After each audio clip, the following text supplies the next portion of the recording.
Model academy কর্তৃক আয়োজিত online ক্লাসে প্রথম শ্রেণীর ছোট্ট সোনামণিদের আবারও স্বাগতম। ছোট্ট সোনামণিরা, কেমন আছো তোমরা? নিশ্চয়ই ভালো আছো, আমিও ভালো আছি। আমি পপিরানী মণ্ডল, সহকারী শিক্ষক, মডেল একাডেমি। আজকের পাঠ, শ্রেণী প্রথম, বিষয় হিন্দু ধর্ম ও নৈতিক শিক্ষা, পাঠ 10। পাঠের শিরোনাম বিদ্যাদেবী সরস্বতী। আজকের শিক্ষণফল, সরস্বতী দেবী সম্পর্কে জানতে পারবে, এক কথায় প্রশ্নের উত্তর বলতে পারবে, শূন্যস্থান পূরণ করতে পারবে, সত্য মিথ্যা নির্ণয় করতে পারবে। তাহলে চলো আমরা এখন প্রশ্নের উত্তর জেনে নিই। প্রশ্নের উত্তর, 1 নম্বর প্রশ্নে দেখো, সরস্বতী ঈশ্বরের কোন শক্তির প্রতীক? উত্তর, সরস্বতী ঈশ্বরের জ্ঞান শক্তির প্রতীক। 2 নম্বর প্রশ্নে দেখো, বিদ্যার দেবী কে? তার বর্ণনা দাও।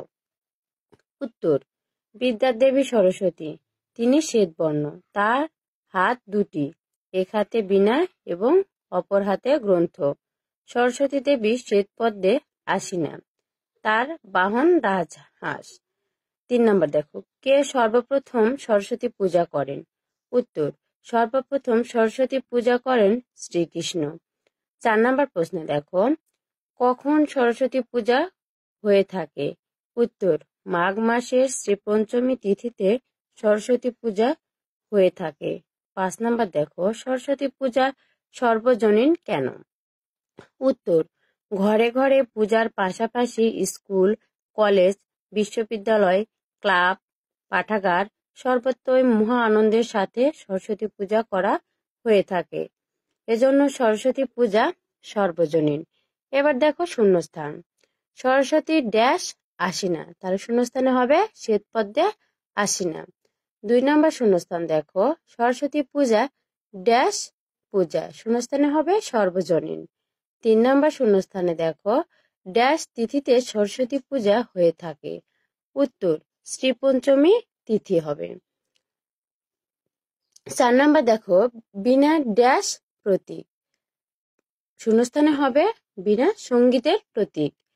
5 নম্বর শূন্যস্থান দেখো, ড্যাশ লাভের জন্য প্রার্থনা করে থাকি, শূন্যস্থানে হবে বিদ্যা, বিদ্যা লাভের জন্য প্রার্থনা করে থাকি। এবার দেখো সত্য মিথ্যা। 1 নম্বর প্রশ্নে দেখো, সরস্বতী লোহিত বর্ণ, উত্তর মিথ্যা। 2 নম্বর দেখো, এক হাতে বীণা অপর হাতে ধনুক, উত্তর মিথ্যা। 3 নম্বর প্রশ্নে দেখো, সরস্বতী শ্বেতপদ্মে আসীনা, উত্তর সত্য। 4 নম্বর দেখো, সর্বপ্রথম সরস্বতী পূজা করেন রাম, উত্তর মিথ্যা। 5 নম্বর দেখো, বীণা ঝগড়ার প্রতীক, উত্তর মিথ্যা। 6 নম্বর দেখো, রাজহংস অনাবিল আনন্দের প্রতীক, উত্তর সত্য। তাহলে এগুলো বাসায় তোমরা সুন্দর করে পড়বে এবং খাতায় লিখবে। সবাইকে ধন্যবাদ, দেখা হবে আবার সামনের ক্লাসে।